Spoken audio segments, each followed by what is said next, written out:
नमस्ते बच्चों। आज हम बात करेंगे कक्षा 12 विषय इतिहास लेसन 6 भक्ति व सूफी परंपराएं। बहुत ही इंपॉर्टेंट लेसन है। इसमें से पक्का आपके लघुतरात्मक निबंधात्मक प्रश्न जरूर बनते हैं और छोटे प्रश्न भी बनते हैं। तो इसको आप मैंने बहुत ईजी तरीके से आपके लिए कर दिया है। इसको आप 1 या 2 बार पढ़ने की आवश्यकता है। अगर आप 1 या 2 बार भी कंप्लीट पढ़ लोगे उसमें आपको ये पूरा लेसन याद हो जाएगा। जैसे कि आपको पता है कि अब आपके एग्जाम डेट भी नज़दीक आ गए हैं, अपने पास में ज़्यादा टाइम नहीं है। आपके टोटल अभी तक के 7 लेसन हो जाएंगे, इसके सहित 5 लेसन बाकी है। 5 लेसन के वीडियो में 5 दिन में डाल दूंगी। आप इसको आज ही 1 या 2 बार पढ़ करके अच्छे से याद कर लीजिएगा। और इसमें कुछ मैं बताऊंगी इंपॉर्टेंट जो आपके 100% एग्जाम में आपसे पूछे जाएंगे, तो उसको आप अच्छे से याद कर लीजिएगा, अलग से लिख लीजिएगा, या आपको जैसा उचित लगे आप वैसा कीजिए, लेकिन आपको इसको कंप्लीट याद करना है। चलिए आगे बात करते हैं। धार्मिक विश्वासों और आचरणों की गंगा जमुनी बनावट। पहला पॉइंट अपना ये देखते हैं क्या है। मध्यकालीन भारत में अलग अलग धर्मों के लोग रहते थे। यानी कि मध्यकालीन भारत आपको पता होना चाहिए। मध्यकालीन भारत कब से जब दिल्ली सल्तनत की स्टार्ट होता है और मुगल काल का अंत होता है, जब तक अट्ठाईसवीं क्रांति नहीं होती उससे पहले का टाइम जो है वो है मध्यकालीन भारत। तो इसमें अलग अलग धर्मों के लोग रहते थे। कौन कौन से धर्म थे उसमें? हिंदू, मुस्लिम, जैन और बौद्ध। अब इन सभी के विश्वास एक दूसरे से टकराए हुए थे और जुड़े हुए भी। यानी कि कुछ तो टकराए हुए थे और कुछ जुड़े हुए थे। इसी मेल मिलाप को कहा जाता है गंगा जमुनी तहजीब। इसी मेल मिलाप को क्या, कुछ तो टूटे हुए हैं और कुछ जुड़े हुए हैं, तो इसी ही मेल मिलाप को क्या कहा जाता है? गंगा जमुनी तहजीब। गंगा हिंदुओं की है और जमुना मुस्लिम या इस्लाम धर्म से संबंधित है। अब देखते हैं दोनों के अंदर क्या सेम और क्या अलग है। हिंदू और मुस्लिम दोनों के बारे में मैंने बताया है। ये लेसन वैसे आपके कुछ भी समझ में नहीं आएगा, मैंने इसको क्लास में भी पढ़ाया हुआ है, लेकिन आपके कुछ भी समझ में नहीं आया। लेकिन मैंने इसको बहुत ही इजी तरीके से इसमें लिख दिया है, ताकि आपको 1 या 2 बार, ज़्यादा पढ़ने की ज़रूरत नहीं, अपने पास में टाइम नहीं है अब ज़्यादा। आप 2 बार इसको पढ़ करके कंप्लीट याद कर लीजिएगा, लेकिन 2 बार आप इसको कंप्लीट पढ़िए, ताकि आपको इसमें से जो भी क्वेश्चन आए वो बाहर नहीं जाए। फिर अपन मॉडल पेपर भी स्टार्ट करेंगे, तो आपको फटाफट ये कंप्लीट करने हैं। अब तक आपके 7 लेसन कंप्लीट हो जाएंगे। अब बचे आपके 5 लेसन, वो भी मैं जल्दी करवा दूंगी। आज शाम तक ही आपका दूसरा लेसन भी डाल दूंगी। तो इसी मेल मिलाप को कहा जाता है गंगा जमुनी तहजीब। अब देखते हैं हिंदू और मुस्लिम के बारे में। हिंदू कहते हैं कि ईश्वर साकार है, यानी कि राम, कृष्ण, शिव, ये अलग अलग रूपों के अंदर, यानी कि हिंदू धर्म कहता है कि जो ईश्वर है वो क्या है? साकार। लेकिन मुस्लिम कहते हैं कि अल्लाह क्या है? निराकार। यानी कि ये कहते हैं कि अल्लाह या ईश्वर का कोई आकार नहीं होता है। तो दोनों आपको पता है, हिंदू कहते हैं कि साकार है और मुस्लिम कहते हैं कि निराकार है। दूसरा है मूर्ति पूजा। अपने जो हिंदू है वो क्या करते हैं? मूर्ति पूजा। लेकिन ये अपने अल्लाह से प्रेम करते हैं, इश्क करते हैं। तीसरे नंबर पे है हिंदुओं के होते हैं मंदिर। आपको ये याद होने चाहिए। इनमें दोनों में भी आपसे भेदभाव पूछ सकते हैं कि क्या अंतर है, तो आपको ये पता होना चाहिए दोनों धर्मों के बारे में। आगे जाके दोनों एक कैसे हो रहे हैं वो भी अपन चर्चा करेंगे। तो सबसे पहले ईश्वर साकार है, इसमें अल्लाह निराकार है। इसमें मूर्ति पूजा की जाती है और इसमें अपने ईश्वर से प्रेम किया जाता है। इसमें मंदिर होते हैं, प्रत्येक देवता का एक मंदिर होता है और इसमें दरगाह। इसमें मंदिर में भजन कीर्तन होते हैं और इसमें जिक्र और कव्वाली होते हैं। तो ये 4 मैंने अंतर लिख दिए हैं दोनों के अंदर, आपको ये कंप्लीट याद होने चाहिए। ईश्वर साकार, अल्लाह निराकार। इसमें मूर्ति पूजा, इसमें प्रेम। ध्यान से मेरे साथ में बोल बोल के पढ़िएगा, तभी आपको 1 या 2 बार में तो आपको कंप्लीट याद हो जाएगा। अगर आप 2 बार पढ़ लोगे इसको तो फिर पढ़ने की जरूरत नहीं है आपको आगे। तो ईश्वर साकार है, अल्लाह निराकार है। इसमें मूर्ति पूजा, इसमें प्रेम और इश्क है। इसमें मंदिर है, इसमें दरगाह, इसमें भजन कीर्तन होते हैं, इसमें जिक्र और कव्वाली होते हैं। देवी की आराधना पद्धति को तांत्रिक नाम से जाना जाता है। जो देवी की आराधना पद्धति होती है उसको किस नाम से जाना जाता है? तांत्रिक। ये आपके ऑब्जेक्टिव टाइप में क्वेश्चन आ सकते हैं, जो मैंने नोट लगा के इसमें लिखे हैं इंपॉर्टेंट। ये आपके जो ऑब्जेक्टिव टाइप है उसमें पूछा जा सकता है कि देवी की आराधना पद्धति को किस नाम से जाना जाता है, तो तांत्रिक नाम से जाना जाता है। और इस तांत्रिक पद्धति में स्त्री और पुरुष दोनों शामिल होते हैं। ये भी क्वेश्चन पूछा जा सकता है कि तांत्रिक पद्धति में कौन कौन शामिल होते हैं, तो इसमें स्त्री और पुरुष दोनों शामिल होते हैं। अब बात करते हैं सगुण और निर्गुण। मैंने इस लेसन में जो वर्ड आए हुए हैं सिर्फ उसी का अर्थ बताया है कि किससे आपका डायरेक्ट क्वेश्चन बन सकता है। तो सगुण और निर्गुण के बारे में आपको पता होना चाहिए। सगुण यानी स से सगुण, स से साकार। निर्गुण, नि से निराकार। दोनों को आपको इनके पहले वर्ड से ही आपको याद हो जाएगा। जो पहला अक्षर है स से साकार, जो दूसरा अक्षर है नी से निराकार। तो सगुण में साकार और निर्गुण में निराकार। इसमें मूर्त का मतलब होता है जो आपको प्रत्यक्ष दिखाई दे, जैसे आपको राम, कृष्ण, शिव भगवान, ये सब आपको प्रत्यक्ष मूर्ति में दिखाई देते हैं। निर्गुण का मतलब होता है अमूर्त, यानी कि जो आपको दिखाई नहीं देता, जैसे परमात्मा, आत्मा, ये आपको दिखाई नहीं देती है, तो ये होता है अमूर्त। आपको आत्मा दिखाई देती, किसी की नहीं देती, तो होता है अमूर्त। तीन विशेषण सहित, यानी कि इसकी जो पूजा की जाती है वो किसी न किसी मूर्ति को रख करके की जाती है कि ये हमारे भगवान हैं, ये देवी हैं, और इसमें होता है विशेषण विहीन, इसमें कुछ भी नहीं होता है। तो ये वाला पेज आपको अच्छे समझ में आ गया होगा। चलिए अपन आगे बात करते हैं।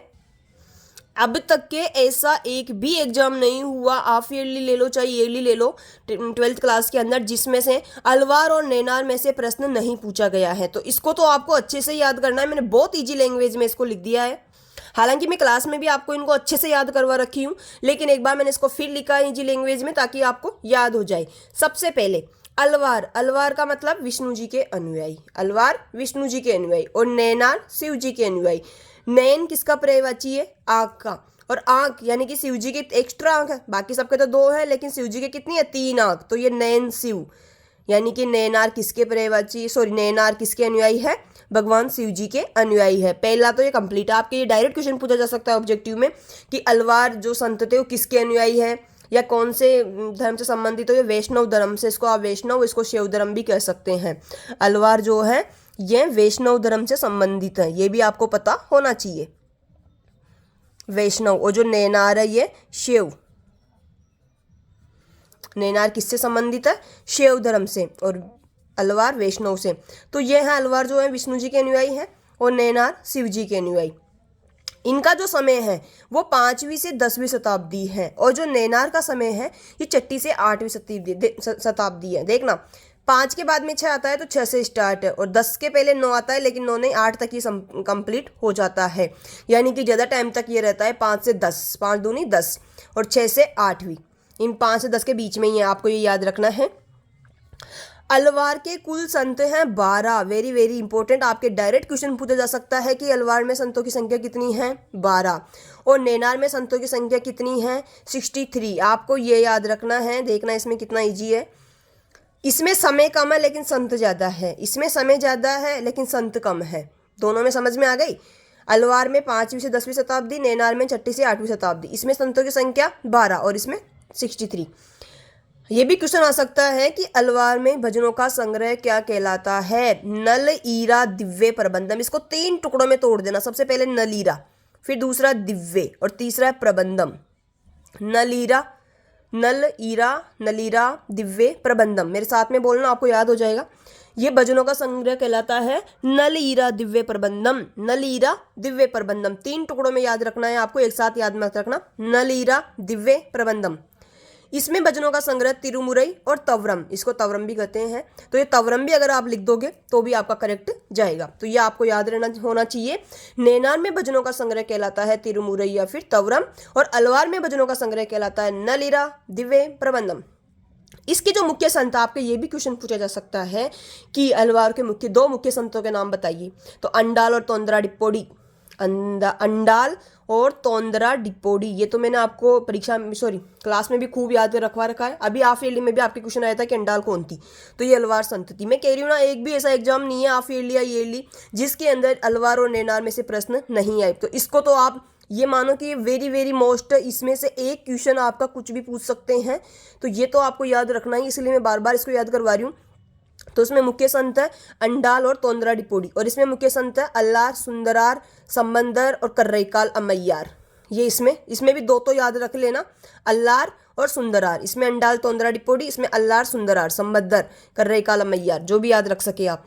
अगर बात करें क्षेत्र, इनमें क्षेत्र कौन कौन सा है? तो तमिलनाडु, दोनों ही तमिलनाडु में है। आपसे अंतर भी पूछ सकते हैं, अलवार और नैनार में अंतर बता दीजिए। तो आपको ये 4-4, 5-5 पॉइंट लिखना है, बस आपका कंप्लीट क्वेश्चन हो जाएगा। अब तमिल वेद, आपका डायरेक्ट क्वेश्चन पूछा जा सकता है कि तमिल वेद कौन सा है? तो ये नलीरा दिव्य प्रबंधम, जो कि अलवार भजनों का संग्रह है, वही कहलाता है तमिल वेद। और इन दोनों की भाषा अगर पूछी जाए ना, तो दोनों की भाषा ये तमिल भाषा। कौन सी भाषा है? तमिल भाषा के अंदर लिखे गए हैं। नोट, चोल सम्राटों ने ब्राह्मणीय और भक्ति परंपरा को समर्थन दिया। ये भी क्वेश्चन पूछा जा सकता है कि चोल सम्राटों ने कौन सी परंपरा को समर्थन दिया था, तो ब्राह्मणीय और भक्ति परंपरा को। जो चोल सम्राट है इसने विष्णु और शिव के मंदिर के लिए भूमि अनुदान भी किया था, यानी कि जो चोल सम्राट है इन्होंने विष्णु और शिव जी के मंदिर के लिए भूमि भी दान करी थी। अब चोल सम्राटों ने महत्वपूर्ण मंदिर बनवाए थे, चिदम्बरम, तंजावुर, गंगैकोंड, चोलपुरम, ये भी आपको याद रखने हैं, ये भी क्वेश्चन पूछा जा सकता है। चोल सम्राटों द्वारा बनाए गए 3 मंदिरों के नाम लिख दीजिए, तो चिदम्बरम, तंजावुर, गंगैकोंड, चोलपुरम। मेरे साथ में बोलना, चिदम्बरम, तंजावुर, गंगैकोंड, चोलपुरम। जिन्होंने क्लास अच्छे से अटेंड करी उनको तीनों मंदिर अच्छे से याद है, मैंने खूब रटाया हुआ है। तो चोल सम्राटों ने जो महत्वपूर्ण मंदिर बनाए थे विष्णु जी के या शिव जी के, तो वो थे चिदम्बरम, तंजावुर, गंगैकोंड, चोलपुरम। नैनार और अलवार संत वेल्लाल कर्षकों द्वारा सम्मानित होते थे। ये भी क्वेश्चन आपके ऑब्जेक्टिव टाइप में जो मैंने नोट लगा के लिखे हैं ना, मैं कह रही हूँ, बार बार कह रही हूँ कि ये लेसन आपके लिए बहुत ही ज़्यादा इंपॉर्टेंट है। इसमें से क्वेश्चन पूछे जाएंगे और सबसे बड़ी बात है ना कि बहुत डिफिकल्ट है, ये लेसन डिफिकल्ट श्रेणी में माना जाता है, इसीलिए ये इसको याद नहीं कर पाते हैं, लेकिन मैंने इसको बहुत ईजी तरीके से कर दिया है। बाकी सब लेसन की तुलना में आपके लिए बहुत ईजी साबित हो गई। सिर्फ आपको जैसे मैं कह रही हूँ वैसे वैसे आपको इसको याद करना और इसको आज ही कंप्लीट कर देना। शाम तक आपका मैं जो नेक्स्ट लेसन है उसका वीडियो भी अपलोड कर दूंगी। नैनार और अलवार संत किसके द्वारा सम्मानित होते थे? वेल्लाल कर्षकों द्वारा सम्मानित होते थे। अब आगे बात करते हैं कर्नाटक की वीरशैव परंपरा। वेरी वेरी मोस्ट, इसमें से भी क्वेश्चन पक्का पूछा जाता है। सबसे पहली बात तो कर्नाटक की वीरशैव परंपरा, इसका प्रवर्तक कौन है? बासवन्ना। समय क्या है? 12वीं शताब्दी। जब अलवार और नैनार दोनों खत्म हो जाते हैं तब आती है कर्नाटक की वीरशैव परंपरा और 12वीं शताब्दी में स्टार्ट होते हैं। अनुयायी लिंगायत। वीरशैव परंपरा, इसको लिंगायत परंपरा या लिंगायत, इनके जो अनुयायी होते थे वो क्या कहलाते थे? लिंगायत। लिंगायत क्यों कहलाते थे? क्योंकि ये जो भगवान शिव जी थे उनके लिंग की पूजा करते थे और उसको कहते थे इष्टलिंग। जो लिंग होता था उसकी पूजा करते थे और उसको कहते थे इष्टलिंग। इस परंपरा की शुरुआत क्यों हुई? यानी कि अलवार नैनार तो फिनिश हो गई। अब बात करते हैं कर्नाटक की वीरशैव परंपरा, तो इसकी शुरुआत क्यों हुई? इस समय समाज में क्या क्या थे? जाति भेद। आपके ये भी क्वेश्चन आ सकता है, कर्नाटक की वीरशैव परंपरा के बारे में बताइए, तो ये 3 चीज़ आप पहले बता दीजिए, इसके बारे में ये बता दीजिए। थोड़ा बड़ा क्वेश्चन आ जाए लघुतरात्मक तो आप इसमें चीज़ें लिख सकते हैं। तो इस समाज में, मतलब उस समय समाज में शुरुआत क्यों हुई? क्योंकि उस समय समाज में जाति भेद थे। ये चीज़ें तो आप याद रख लो, ये आगे भी चाहे आपके कबीर के बारे में पूछे, चाहे गुरु नानक के बारे में पूछे, चाहे मीराबाई के बारे में पूछे, ये सभी की विशेषताएं हैं। तो ये तो आप याद कर ही लीजिए। जाति भेद, ऊंच नीच, महंगे कर्मकांड और ब्राह्मणों का प्रभुत्व, ये आपके धर्म से संबंध। चाहे सूफी मतों के बारे में कहें तो भी आप ये चीज़ें उसमें लिख सकते हैं। सूफी मत के बारे में भी आप ये चीज़ें लिख सकते हैं, यानी कि ये तो आपको याद करने ही है। जाति भेदभाव, ऊंच नीच और महंगे कर्मकांड और ब्राह्मणों का प्रभुत्व, इसीलिए इन सब की शुरुआत हुई थी। उस समय समाज में ये सब प्रचलन में थे, इसीलिए इनकी शुरुआत हुई थी। तो ये सभी बहुत अधिक था। बासवना ने इनका विरोध किया और एक समानता व भक्ति आधारित समाज की कल्पना की कि अच्छा समाज भी तो बन सकता है। तो इसीलिए इसने कर्नाटक की वीरशैव परंपरा स्टार्ट करी थी बासवना ने। चलिए आगे बात करते हैं।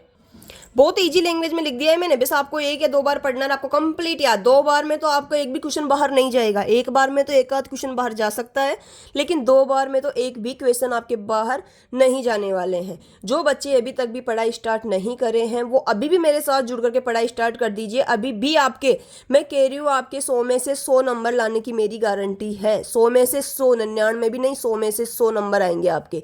लेकिन आपको मेरे साथ में चलना होगा, जैसे मैं कह रही हूँ आपको वैसे पढ़ना होगा। वीरशैव परंपरा की मुख्य विशेषताएं, अगर आप जैसे बहुत सारी लड़कियां होती है स्कूल नहीं आ पा रही है तो आप घर पर भी इनको अच्छे से याद कीजिए, क्योंकि आपका घर पर भी ये कंप्लीट होता रहेगा, आपका कोर्स चलता रहेगा। लेकिन वो है ना कि घर पर आप मस्ती करते रहो, स्कूल आएंगे तो कम से कम मैं टेस्ट वगैरह लूँगी तो आपके थोड़ा बना रहता है। लेकिन अगर आपकी कोई मजबूरी है और आप नहीं आना चाहते हो तो आप घर पर भी इनको अच्छे से पढ़ सकते हो। तो कर्नाटक की वीरशैव परंपरा की मुख्य विशेषताएं, शिव भक्ति पर जोर। सबसे पहले तो इन्होंने किसके ऊपर जोर दिया? आपको पता ही है, कर्नाटक की वीरशैव परंपरा, वीरशैव लिखा हुआ है शिव, तो ये शिव भक्ति पर जोर। इष्टलिंग की पूजा पर ने बताया कि इसकी जो अनुयायी हैं, इनके अनुयायी क्या कहलाते थे? लिंगायत। मेरे साथ साथ में बोला करो आप, तभी आपको याद होगा। ऐसे नहीं हाँ ठीक है मूर्ति बन के बस सुन रहे हैं, आप मेरे साथ साथ में एक्टिव हो, आपको हमेशा याद रहेगा, कभी आप नहीं भूलोगे। और ये सबसे बड़ी बात है, आपके बीएसटीसी के एग्जाम में इनमें सारी संबंधित प्रश्न पूछे जाएंगे, तो आपका अभी से ये भी कंप्लीट होता जा रहा है। इष्टलिंग की पूजा, जाति व्यवस्था का विरोध, ये अपन ने पहले भी बात कर ली जाति भेदभाव के बारे में। तो 3 तो विशेषताएं अपने को वैसे ही याद हो गई। वीर शैव परंपरा की विशेषताओं की बात करें तो वीर शैव, शैव जुड़ा हुआ है यानी कि शिव भक्ति पर जोर। इनके जो अनुयायी होते हैं लिंगायत कहलाते हैं यानी कि इष्टलिंग की पूजा करते हैं, मैंने बताया पहले ही, तो ये भी कंप्लीट। तीसरा है जातिगत भेदभाव की अपन ने बात कर ली, तो उसका विरोध तो करेंगे। कर्मकांड और मूर्ति पूजा का विरोध, ये भी अपन ने बात कर ली। 4। 5वां है काम और भक्ति का मेल। अब इनके प्रमुख संत यानी कि वीर शैव परंपरा के प्रमुख संत कौन कौन से कहलाते हैं? बासवना प्रवर्तक है, अक्का महादेवी और अल्लम प्रभु, ये जो दोनों हैं ये भी इंपॉर्टेंट है, आपके क्वेश्चन पूछा जा सकता है कि अक्का महादेवी कौन सी परंपरा से संबंधित है, तो ये कर्नाटक की वीर शैव परंपरा से संबंधित है। यही प्रश्न इसका आ सकता है, अल्लम प्रभु किससे संबंधित है? कर्नाटक की वीर शैव परंपरा से संबंधित है। बात करते हैं इस्लामी परंपराएं, इस्लामी परंपराओं के बारे में बात करते हैं। सबसे पहले इसके परिचय के बारे में बात करते हैं। बात करें इसके उदय के बारे में, तो इसका उदय हुआ 7वीं शताब्दी ईस्वी में अरब में। 7वीं शताब्दी में हुआ था, कहाँ पर हुआ है? अरब के अंदर, दोनों इंपॉर्टेंट। 7वीं शताब्दी अरब। प्रवर्तक पैसे पैगंबर मोहम्मद साहब, इसके इस्लामी परंपरा के प्रवर्तक कौन है? पैगंबर मोहम्मद साहब। इसका मूल आधार एकेश्वरवाद यानी कि एक ही ईश्वर पर इन्होंने बल दिया। मूल आधार इनका एकेश्वरवाद यानी कि इन्होंने एक ही ईश्वर पर बल दिया है, जिसको कहते हैं तौहीद। अब इनके मूल सिद्धांत क्या है? मूल सिद्धांत के बारे में अपन बात करेंगे तो सबसे पहले है तौहीद। तौहीद का मतलब अपने को पता है केवल एक अल्लाह में विश्वास, यानी कि इन्होंने एक ही ईश्वर में, एक ही अल्लाह में इन्होंने विश्वास किया है, ये हो गया मूल सिद्धांत में तौहीद। और ये मूर्ति पूजा निषेध, यानी कि मूर्ति इनके जब ईश्वर इनका निराकार है तो मूर्ति की पूजा कहाँ से होगी? तो ये भी आपको साथ होना चाहिए। नबूवत, नबूवत क्या होता है? पैगंबर मोहम्मद साहब को अंतिम पैगंबर माना गया है। कुरान इस्लाम का पवित्र ग्रंथ, वेरी वेरी इंपॉर्टेंट, ये भी क्वेश्चन पूछा जा सकता है कि इस्लाम का पवित्र ग्रंथ कौन सा है, तो वह कुरान। अल्लाह का दिव्य संदेश, इसको मानते हैं अल्लाह का दिव्य संदेश। आखिरत, कयामत का दिन, जब इनकी मृत्यु होती है उस दिन कर्मों के आधार पर स्वर्ग या नरक तय होता है। ये भी कंप्लीट हो गया। आखिरत, तौहीद, नबूवत, कुरान और आखिरत, केवल एक अल्लाह में विश्वास। तौहीद, नबूवत, पैगंबर साहब को अंतिम पैगंबर माना गया है। कुरान इस्लाम का पवित्र ग्रंथ, अल्लाह का दिव्य संदेश। आखिरत, कयामत का दिन, कर्मों के आधार पर स्वर्ग या नरक तय होता है। चलिए आगे बात करते हैं। महत्वपूर्ण बिंदु परीक्षा की दृष्टि से, यानी कि परीक्षा में बार बार क्वेश्चन पूछे जाते हैं, ये आपको समझ में भी नहीं आता है और ये अपने जनरल नॉलेज के लिए भी अपने को पता होना चाहिए। और डायरेक्ट क्वेश्चन पूछे जाएंगे तो मैंने बहुत ईजी लैंग्वेज में करके इनको लिख दिया है। सबसे पहले बात करते हैं उल्मा। उल्मा किसे कहते हैं? इस्लाम के वे धार्मिक विद्वान। एक बात, आप इस्लाम धर्म की तो अपन बात कर रहे हैं, तो उल्मा इस्लाम धर्म से संबंधित है। की पॉइंट याद रखना है, सबसे पहले तो धार्मिक विद्वान, यानी कि उल्मा बराबर धार्मिक विद्वान। उल्मा बराबर धार्मिक विद्वान, जिन्हें कुरान इनका पवित्र ग्रंथ है, ये अपने को पता है। हदीस, पैगंबर मोहम्मद साहब के कथन और कार्य यानी कि ग्रंथों में आता है। शरीयत, ये कानून है यानी कि ये भी ग्रंथों में आता है। और इस्लामी कानून का गहरा ज्ञान होता है, जिन्हें अपन ने बात कर ली उल्मा। उल्मा क्या होते हैं? ये वे धार्मिक विद्वान होते हैं जिन्हें कुरान, हदीस, शरीयत और इस्लामी कानून का गहरा ज्ञान होता है। उलमा क्या होते हैं? वे धार्मिक विद्वान होते हैं जिन्हें कुरान, हदीस, शरीयत, ये सब इनके कानून है, आपको याद रखना है। मतलब की पॉइंट आपको याद रखना है, उलमा बराबर आपको लिखना है उलमा बराबर धार्मिक विद्वान, कुरान, हदीस, शरीयत का ज्ञान, बस इतना याद रखना है। आगे बात करते हैं शरीयत या फिर शरिया। शरिया इस्लाम का धार्मिक और नैतिक कानून है। ये शरिया या शरीयत क्या है?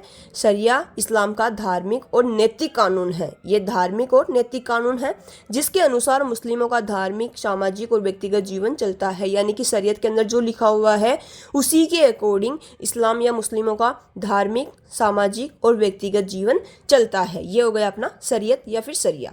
हदीस की अपन बात करते हैं।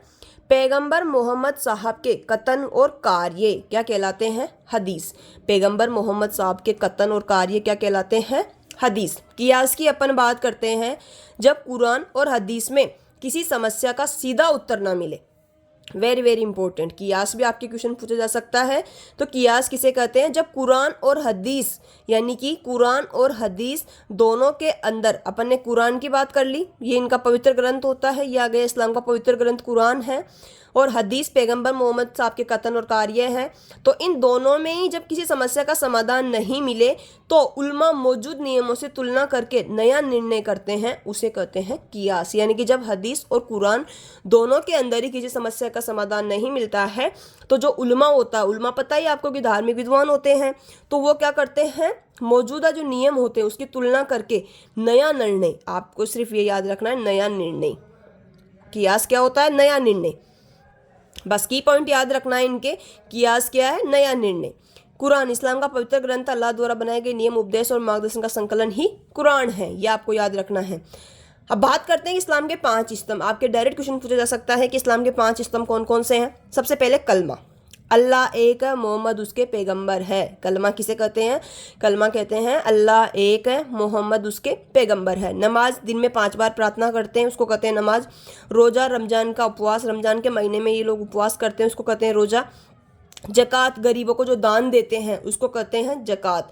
और हज, मक्का की यात्रा, तीर्थ यात्रा करते हैं, उसको कहते हैं हज। तो इस्लाम के 5 स्तंभ आपको याद रखने चाहिए। हज वही यात्रा, जक़ात गरीबों को दान, रोज़ा रमजान के महीने में उपवास, नमाज दिन में 5 बार प्रार्थना करते हैं, और कलमा अल्लाह एक है, मोहम्मद उसके पैगंबर है। चलिए आगे बात करते हैं शिया और सुन्नी। आज दिन तक सुनने में आए कि ये क्या होते हैं, तो मैंने बहुत ही ईजी तरीके से आपके लिए इन दोनों का मतलब समझा दिया है कि शिया और सुन्नी क्या होते हैं। चलिए बात करते हैं। पैगंबर मोहम्मद साहब की मृत्यु कब होती है, 632 ईस्वी में। पैगंबर साहब की मृत्यु हो जाती है 632 ईस्वी में। उसके बाद उत्तराधिकार यानी कि नेतृत्व के प्रश्न पर इस्लाम 2 प्रमुख शाखाओं में बंट जाता है। जब पैगंबर साहब की मृत्यु हो जाती है, जैसे अपन ने जैन धर्म की बात करी है, बौद्ध धर्म की बात करी, आगे चल करके वो भी 2 भागों में बढ़ जाते हैं। तो उसी तरीके से इस्लाम भी आगे चल के 2 भागों में बढ़ते हैं, जिसको कहते हैं शिया और सुन्नी। जब पैगंबर साहब की मृत्यु हो जाती है तो उत्तराधिकार के प्रश्न को लेकर के इस्लाम 2 शाखाओं में बढ़ जाता है, शिया और सुन्नी। शिया अर्थ है अली का पक्ष, अली का पक्ष। ये मानते हैं कि नेतृत्व का अधिकार पैगंबर के परिवार को मिलना चाहिए। शिया क्या मानते थे, अली का पक्ष यानी कि मोहम्मद साहब जो है उन्हीं का पक्ष होना चाहिए, यानी कि उन्हीं के उत्तराधिकार में होना चाहिए। शिया मानते थे, ये मानते कि नेतृत्व का अधिकार पैगंबर के परिवार को ही मिलना चाहिए, यानी कि वंशानुगत होना चाहिए। सीधी सी बात है, ये मानते थे कि वंशानुगत होना चाहिए। सुन्नी ये क्या कहते थे, जब पैगंबर साहब की मृत्यु हो जाती है तो इस्लाम की सबसे बड़ी शाखा थी सुन्नी। ये मानते हैं कि खलीफा का चुनाव योग्य और समुदाय की सहमति से होना चाहिए, यानी कि सिर्फ पैगंबर के उत्तराधिकार को ही नहीं बल्कि जो बाकी सभी लोग हैं उनमें से चुनाव करके होना चाहिए। ये कौन मानते थे, सुन्नी। ये तो मानते थे कि उन्हीं के परिवार में से होना चाहिए, लेकिन ये क्या मानते थे कि चुनाव करके समुदाय की सहमति से होना चाहिए। अब शिया की प्रमुख मान्यताएं क्या क्या है।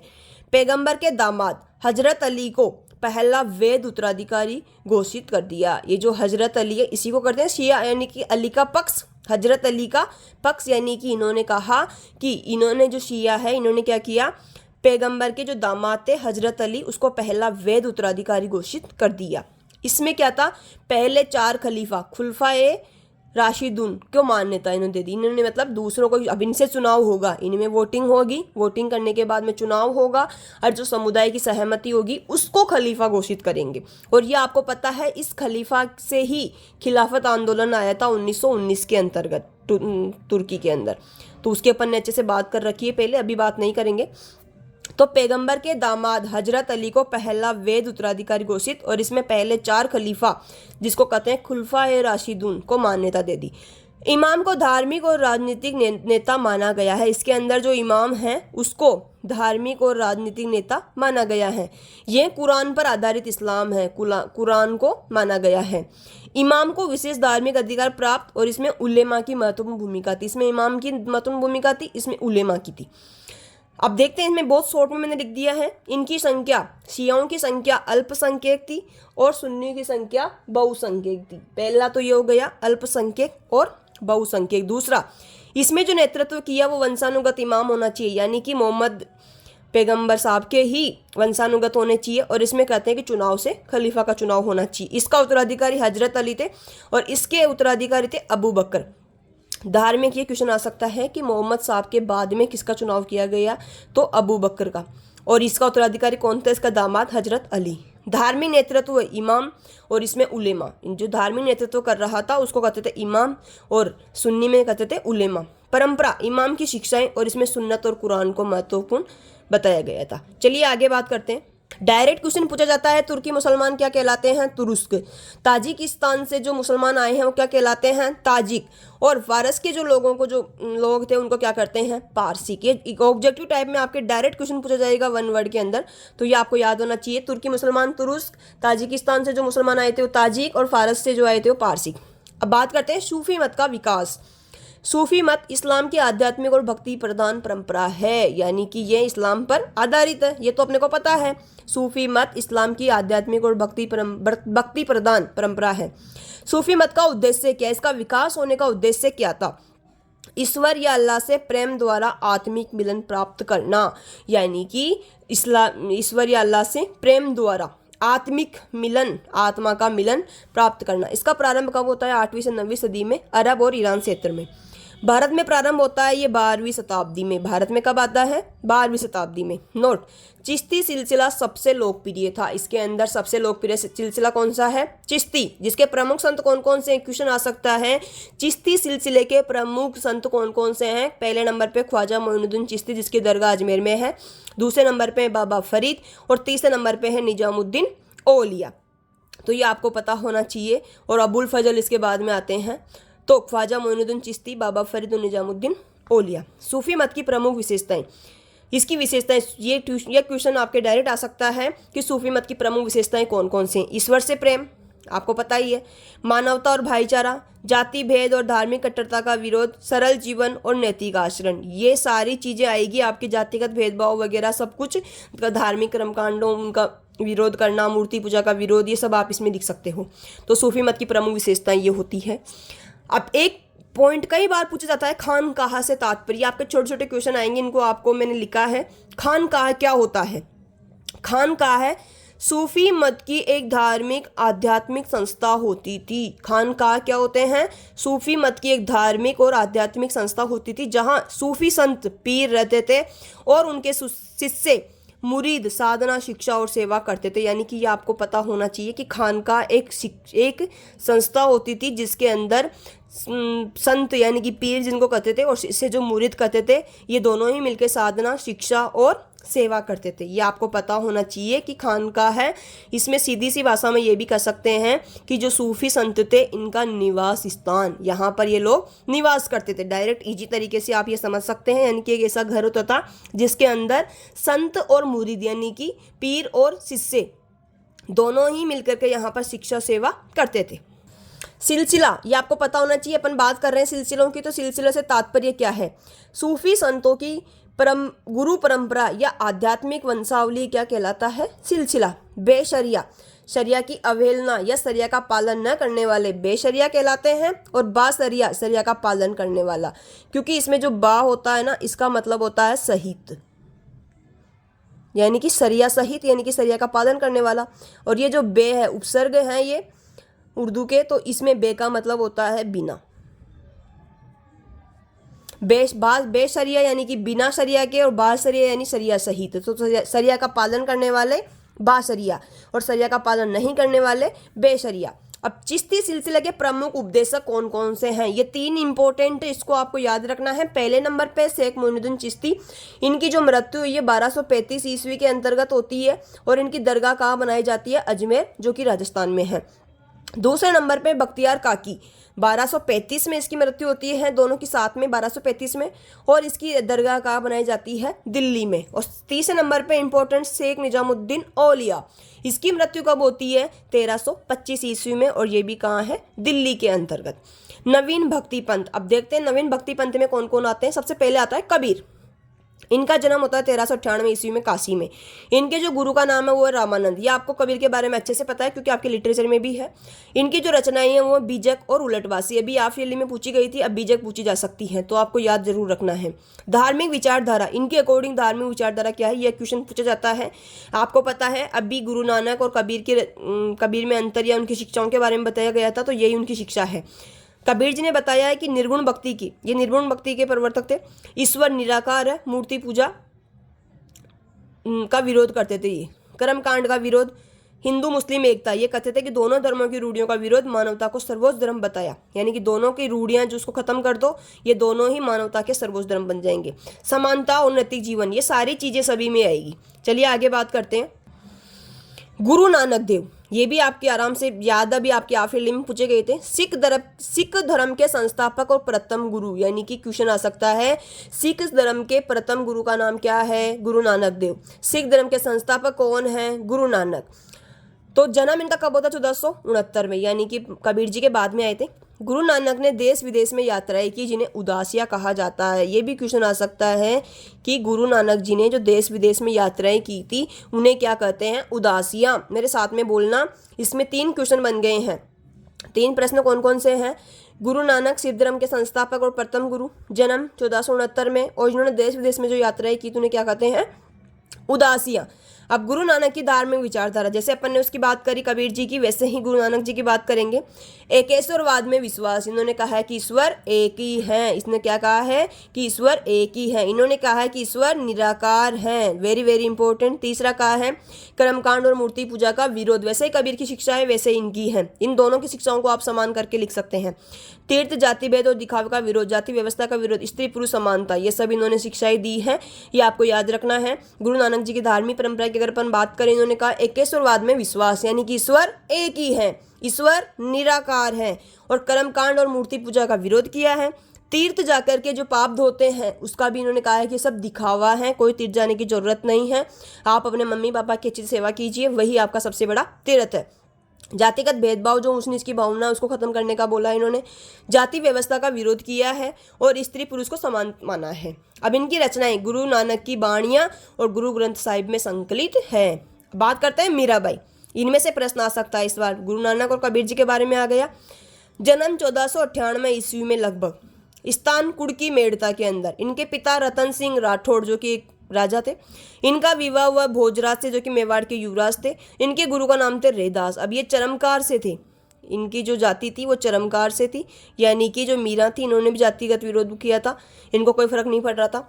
सगुण भक्ति, सबसे बड़ी बात है, मीराबाई कौन सी भक्ति थी? सगुण भक्ति। जातिगत भेदभाव का विरोध, स्त्रियों पर लगे सामाजिक प्रतिबंधों का इन्होंने विरोध किया था। अब इसमें 2 है, दोनों ही बहुत ही ज़्यादा मोस्ट डायरेक्ट क्वेश्चन पूछा जाता है इन दोनों में से, और ये दोनों ही इतने डिफिकल्ट है कि आप पढ़ोगे ना तो कुछ समझ में नहीं आएगा कि ये होता क्या है। इसीलिए मैं इन दोनों को अच्छे से अपनी भाषा में बिल्कुल वो करके लिख दिया है ताकि इसमें बच्चे आराम से समझ सके। सबसे पहले बात करते हैं मकतूबात। मकतूबात क्या है? मकतूबात का अर्थ होता है पत्रों का संग्रह है।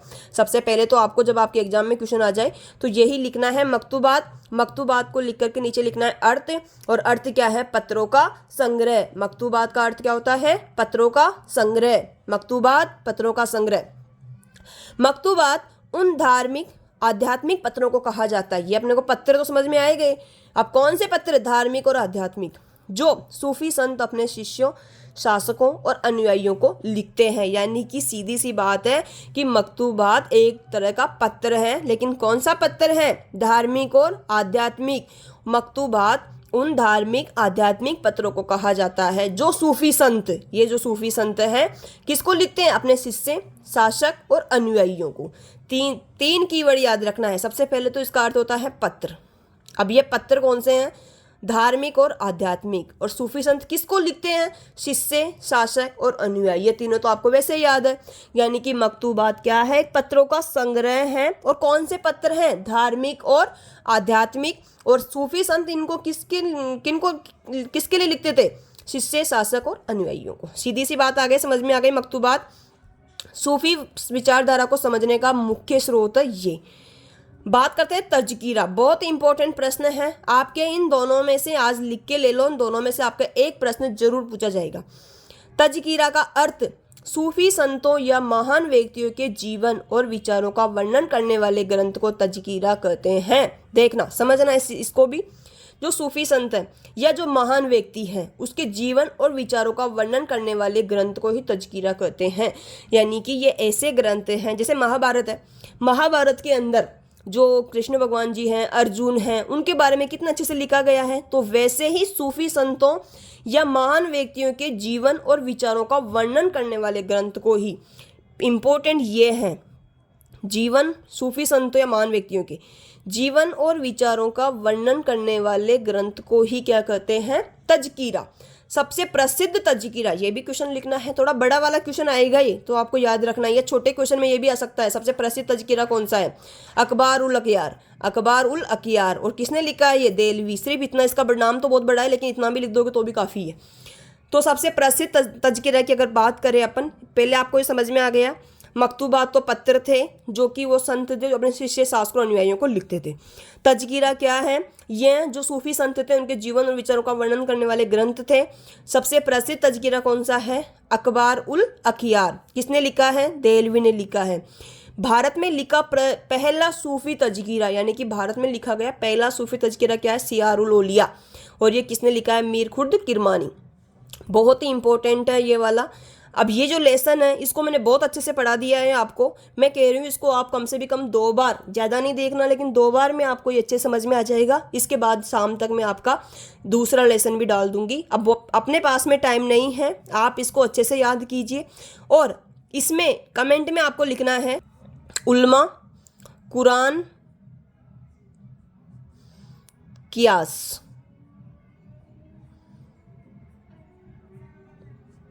और हदीस, इन चारों के बारे में आपको लिखना है। बहुत ही इंपॉर्टेंट। अगर आप लिखते हो ना, लिखने से आपको ये होगा कि दोबारा आपको याद होगा। आप कमेंट करोगे, लिखोगे तो आपका दोबारा रिवीजन होगा।